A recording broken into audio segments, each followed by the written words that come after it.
Ağstafa rayonu mərkəzi xəstəxanasının təcili tibbi yardım şöbəsində təmir işləri aparılır. Şöbədə elektrik və su xətləri yenilənilir, yeni havalandırma sistemi quraşdırılır. Şöbənin əvvəlki ərazisi böyüdülərək xəstələrə ilkin tibbi yardım üçün əlavə otaqlar da inşa edilir. Şöbədə təmir işləri başa çatdıqdan sonra şöbənin son nəsil tibbi avadanlıqlarla təmin edilməsi nəzərdə tutulub. Hazırda isə təcili tibbi yardım şöbəsində aparılan təmir işləri ilə əlaqədar olaraq Ağstafa rayon mərkəzi xəstəxanasında bir sıra çətinliklər yaranıb. Şöbələrdə yer dəyişmələr olub. Belə ki, təcili tibbi yardım şöbəsi yoluxucu xəstəliklər şöbəsinə, yoluxucu xəstəliklər şöbəsi isə əvvəlki uşaq xəstəxanasının binasına yerləşdirilib. Bir neçə şöbə isə müvəqqəti olaraq doğum şöbəsinə fəaliyyət göstərir. Bu barədə Ağstafa rayon mərkəzi xəstəxanasının hüquqi şəxsin ictimaiyyətlə əlaqələr üzrə mütəxəssisi Fidan Tağıyeva məlumat verib. Yerli sakinlər isə təcili tibbi yardım şöbəsində aparılan təmir işlərinə görə təbibə və digər aidiyyatı qurumlara minnətdarlıqlarını bildiriblər. Hazırda Ağstafa rayon mərkəzi xəstəxanasının təcili tibbi yardım şöbəsində cari təmir işləri həyata keçirilir.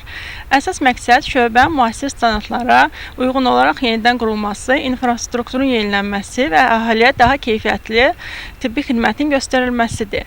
Qeyd edək ki, təcili tibbi yardım şöbəsinin fəaliyyətində heç bir fasilə yoxdur. Müvəqqəti olaraq təcili tibbi yardım şöbəmiz tibb müəssisəmizin digər korpusunda fəaliyyətini davam etdirir. Təbibimiz çox sağ olsun ki, Ağstafa balinsasını təmir elətdirir. Zərər yoxdur, çətinliyə dözərik. Amma odur ki, lap qəşəng olsun balinsamız. Şəraitimiz yaxşı olsun. Kamran Əskiparalı, Amin Qəhrəmanov, Səs TV xəbər, Ağstafa.